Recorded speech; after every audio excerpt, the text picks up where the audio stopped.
Hi everyone, welcome back to another tutorial from Wake&Tech. Today in this video, I'm going to show you how to change currency in Mycelium Wallet.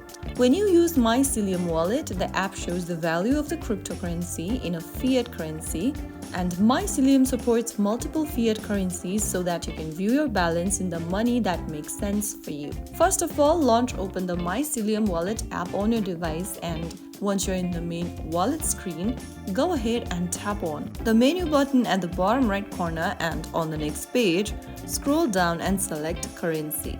Inside the currency tab, choose a fiat currency you want to change to, and then once you are done, get back and you'll be able to change your currency for your wallet. Now go to the top left corner from the wallet section and tap the USD drop down and choose the currency that you want to change to, and you will be able to notice that your wallet currency has now been changed to your preference.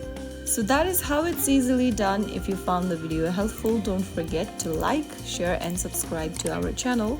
I will be back again in the next episode. Thank you for watching.